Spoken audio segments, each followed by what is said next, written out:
Welcome back to Are You For the Truth Teachings. My name is Patrice Patterson Davis, and again, I thank you for allowing me to come into your homes, your workplaces, wherever you are viewing this YouTube. I just bless God for you.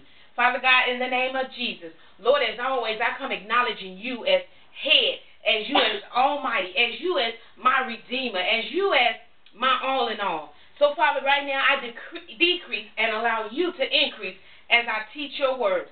Holy Spirit, empower me that I may teach in the authority that you have called me to teach. In Jesus' name, amen. My title today is, Are You Moving in Your Purpose? Are you moving in your purpose? And I'm going to start in the book of Acts, chapter 13. Are you moving in your purpose? Amen. Let's get right started on this teaching. Acts chapter 13. Now, this here was the first missionary journey here. This was right after verse 12 when we talked about how Paul was locked in jail and how the saints was praying for him and how he miraculously were released by God and how he acknowledged that it was only by God. Okay, so we want to go on to his missionary journey. Amen. Chapter 13, Acts 13, verse 1 says, Now there were in the church that was at Antioch certain prophets and teachers, as who? Barnabas and Simeon, that was called Niger, the Lucius of Cyrene and Menian, which had been brought up with Herod the Tetrarch and Saul. So that's there telling you that they had been teaching they had been learning under the same teacher as Saul. Okay? So it says, verse 2, as they ministered to the Lord, and not only ministered, and fasted, what happened? The Holy Ghost, the Holy Ghost, Lord, I thank you for Holy Ghost, because he is the one that reveals to us the plan of God.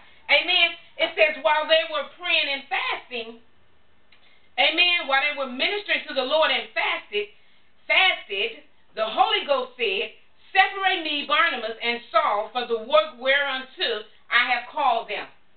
The title of this lesson is, Are You Moving in Your Purpose? Now here they have been praying, they have been ministering unto the Lord, meaning they have been doing the work of the kingdom. Amen. And then the Bible tells us, and as they had fasted, you see that, notice that ED there, meaning that was something that had taken place already. Amen. So the Bible tells us that as they had fasted, the Holy Ghost said, amen, separate Barnabas and Saul for the work whereunto I have called them. Verse 3 says, and when they had fasted and prayed and laid their hands on them, they sent them away.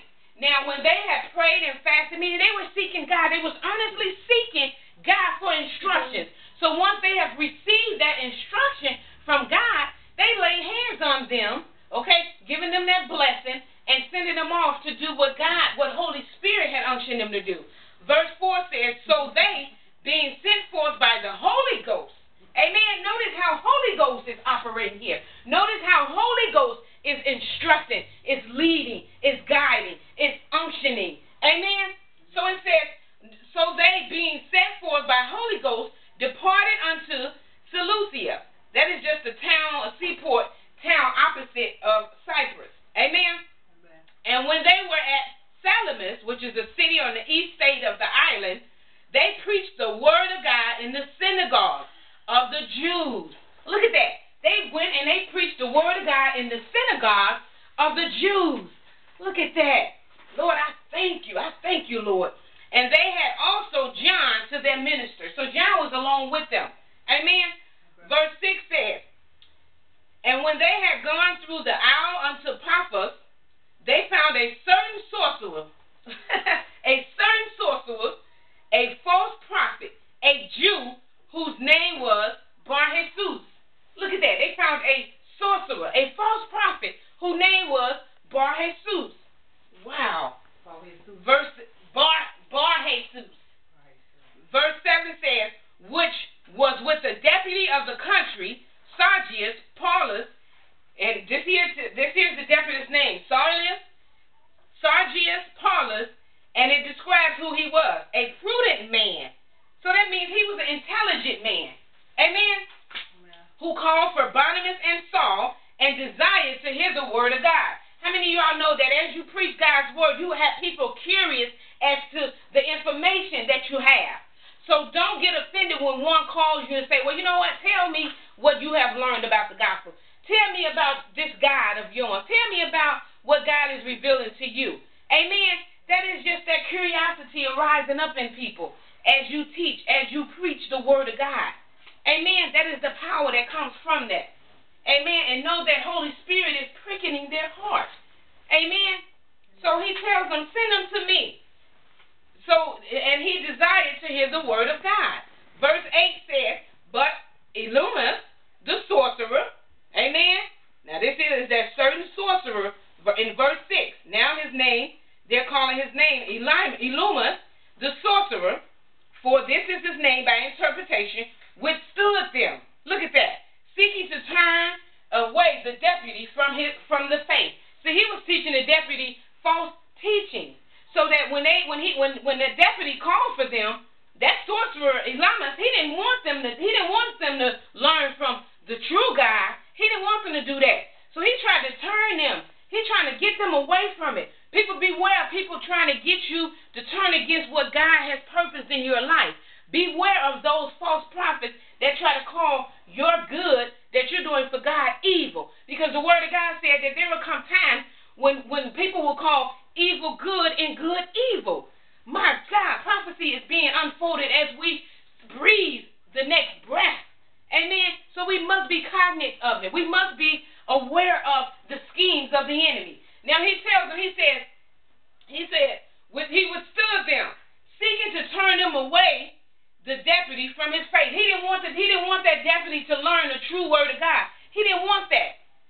Because he had been teaching him all this false teaching, and now he found, oh boy, here come a true word. He didn't want them to turn him from what he has been teaching them. That is a false prophet. Amen.